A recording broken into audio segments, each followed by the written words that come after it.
What's up, guys? I'm Alex, and today we got a very special guest. My cousin, Marcus. Hello. We are going to be looking at some Q&A questions. I got a whole lot of requests for this one, so let's just jump into it. Thank you, Alex. So I heard that you just started middle school. How's that going? Oh, it's going great. I'm on the Explore team, and I love all my classes. I made so many awesome friends, and my teachers are pretty cool. I am having the time of my life. All right, well, Alex, we've got a lot of nervous teachers or parents questions today, and I think we'll be addressing a lot of those right here, right now. So this question comes from Cecilia Lee. Wait, isn't that your mom? Speaking of nervous parents, let's see what her question is. How in the world are you going to open your locker? Oh, come on, Mom. That only took me like a week. Wanna see?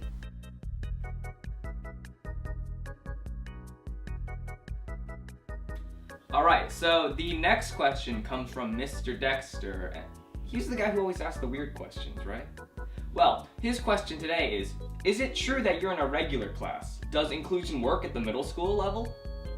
Mr. Dexter, here's Inclusion 101. To answer your questions first, Mr. Dexter, yes, Alex is in a regular class, but it's a co-taught class, and inclusion works beautifully at the middle school level. Let's cover this topic in detail. The first question I'm sure everyone is wondering about is, how does co-teaching thing work? Mr. Curry, can you explain to us? Hi, I'm Casey Curry. I am Alex's special education co-teacher as well as his IEP case manager. I am Jamie Swartz. I am Alex's paraprofessional, and I have a elementary certification pre-K to 4 and special ed certification pre-K to 8.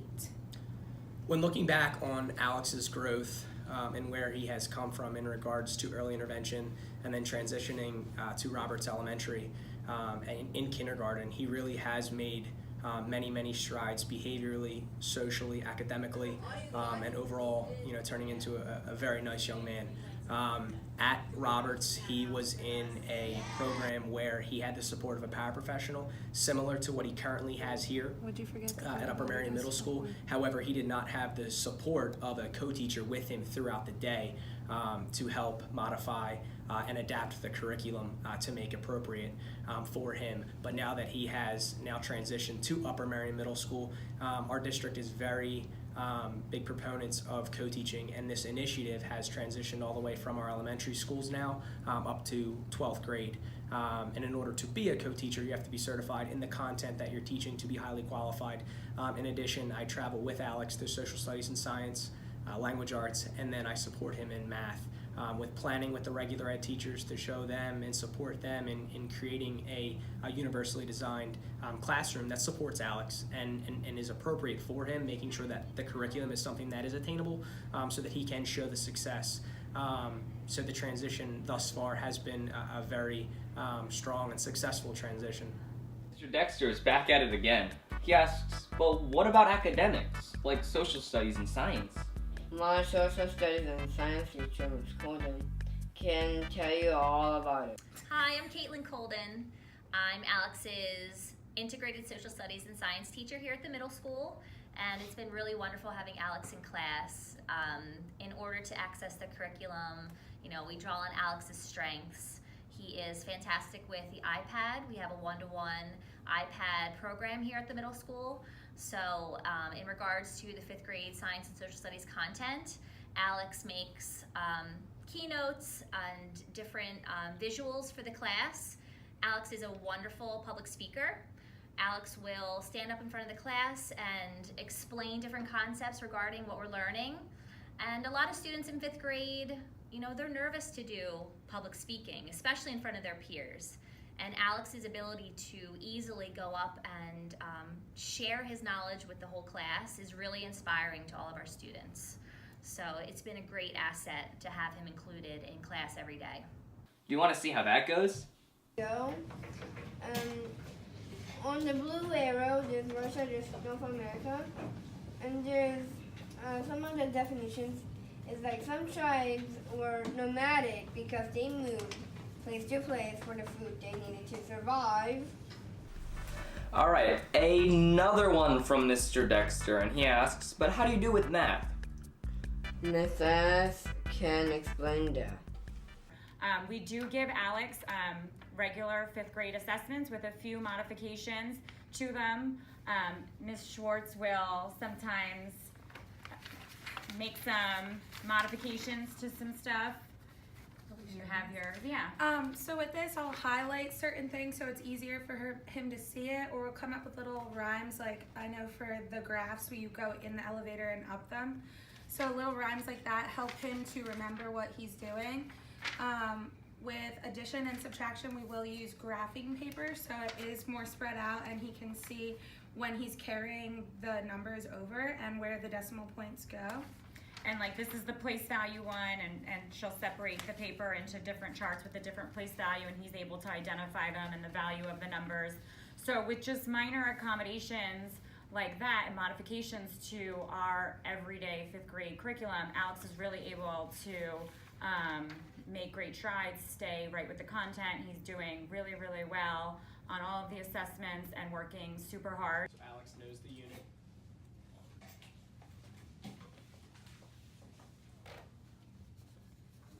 And then everyone see what he just did? He points to each one, each dimension, and goes 1, 2, 3, and then he knows to put a 3. Alex Lee, great job, buddy. Oh, and here's another one, and it's Mr. Dexter yet again. But when he's constantly taken out for therapies, how can he keep up? I'm sure Mr. Curry can explain that. I just wanted to take a second to discuss how we incorporate related service providers instruction in the classroom, such as occupational therapy, speech and language support, as well as physical therapy. Alex's paraprofessional, along with myself, consult with the speech provider, the occupational therapist, and the physical therapist, and we work as a team along with Mr. and Mrs. Lee in order to provide the most appropriate learning environment for Alex. In regards to occupational therapy, we make sure that visually Alex is able to see and have good access to the smartboard in regards to where he is sitting, as well as a step stool, so that he is sitting with correct posture, and that also goes hand in hand with physical therapy. In addition, for physical therapy, we meet with the physical therapist from our school district. And in the classroom, Alex often works on his stomach, while other students do as well. We kind of create a flexible seating type learning environment, and this helps Alex work on his core as well as his posture as he's working, so that his shoulders are back, and he utilizes a slant board. And then we have a type of band support that keeps his legs so that his body positioning is very strong. And in regards to speech, we work on social and pragmatic language. That's something that Alex is working on, and that's an area of need. And he is developing that in the middle school through interacting every day with middle school peers as well as with his teachers. But that's something that working as a team with his paraprofessional, myself, and the related service providers, we're able to support Alex in the classroom, because Alex is in the general ed classroom for 100% of the school day. So as I mentioned, all of his related service providers' support is incorporated into the classroom, and that is how we provide that support. All right, now let's stop taking questions from Mr. Dexter. All right, now we have one from Noya, and she is wondering what inclusion means to kids. Hi, my name is Zion. Hi, my name is Alex. Zion, what does the word inclusion mean? Inclusion means to me is including everybody in a certain thing and making sure nobody's left out. In school, I love math class with Mrs. Cosgrove and seeing my friends like Zion. Thanks, Alex. Hi, my name is Greta, And my name is Alex. Greta, what do you like most about Alex's personality? I like that he's very funny and energetic. Over the years, what have you learned from Alex? I have learned that everyone learns differently. Most importantly, I am glad that we learn together. Alex, can you tell us a little bit about Greta? Yeah, sure. I have known Greta since 3rd grade. I like Greta because she's kind to me and pushes me to do my best. Alex, can you tell us a little bit about your friendship with Tristan? Yes, Tristan is a great friend to me because he is so nice. I love playing Mario Kart with Tristan. We love having fun together at the playground. Alex, that's awesome. I love hearing that you guys have a great friendship and that you enjoy hanging out outside of school. Tristan, what does inclusion mean to you, and why is that important? Inclusion is important to me because my mom told me that some teachers think that people like Alex with Down syndrome and other disabilities should be away from other people. And I don't see why they think that, because me and Alex are both kids, and so far we both have two main things to do in life right now, and that is to have fun and that is to learn. And I don't think that people with disabilities should have fun and learn away from other people. Well said. Thank you, Tristan. Alex, why is inclusion important to you? So inclusion is important to me because I enjoy being in classes with Tristan. I learn a lot from him, and when I'm stuck on something, he helps me. Tristan, when have you helped Alex in school?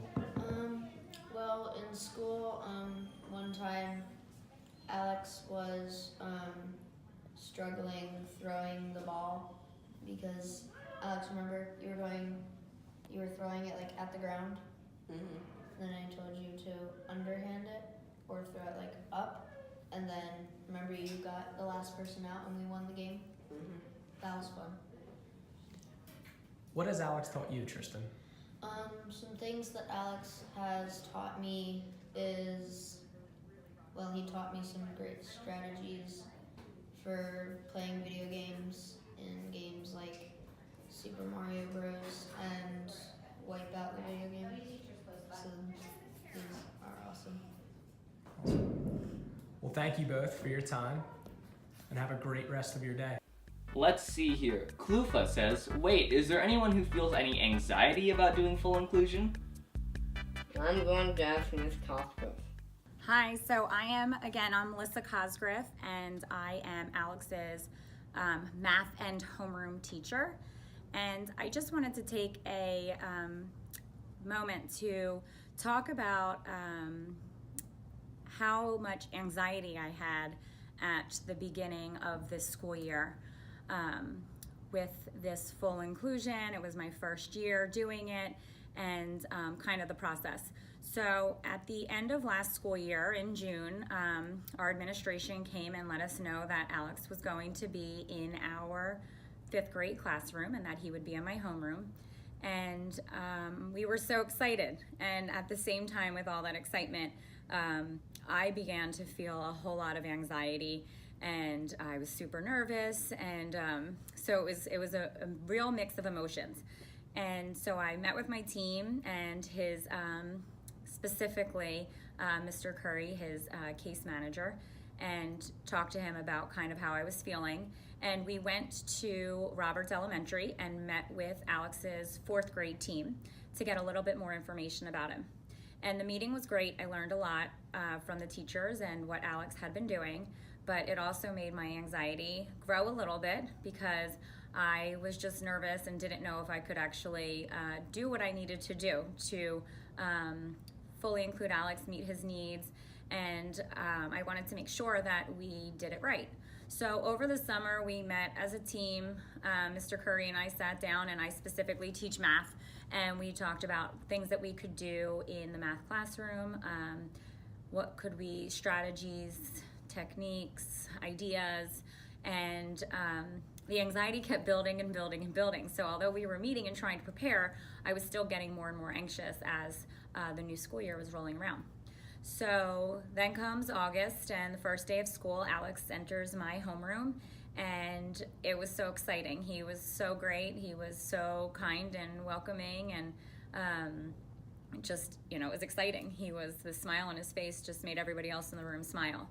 And over the next few weeks, I kind of just was observing a lot of what Alex was doing.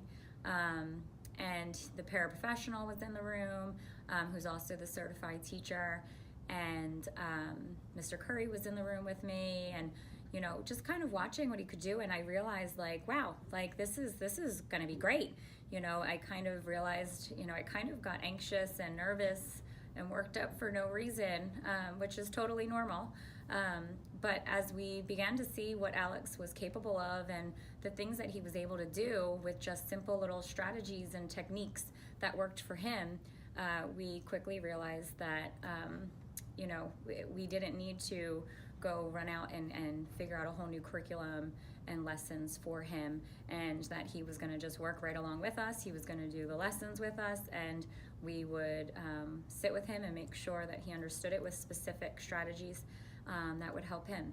So if you are ever, the only advice I would say as a teacher, if you are ever given the opportunity to have a classroom that's fully included and you're a little nervous and anxious, hopefully you can keep an open mind and just realize how much awesomeness, if that's a word, is going to be brought to your room, and be excited for the challenge, and just work with it. And the ideas and stuff that you work with your team, they just come, and I cannot say how grateful I have been for this opportunity to have Alex in my room, and everything that he has taught me, and lessons that I will be able to take through to my future years when hopefully I will be given this opportunity again. Thank you so much. Time for a quick break. And now, an inspirational message from Alex, sponsored by S. Fox Entertainment. Look, people, I'm 11 years old, and I was born with Down syndrome. But that doesn't mean that I should be excluded at school, or in my community, or in my own family. Isabel? Red card for Isabel. I know I'm so lucky to be surrounded by people who are so supportive, caring, and loving. But what I want is the same opportunities and experiences for all the kids with disabilities.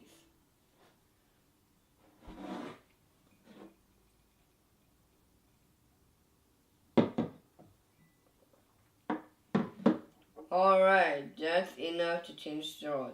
Like, comment, and subscribe. And we'll see you all next time. Have a nice day! And the only thing I don't like about my class is that we never have any fun. We just work all day. Not. Ha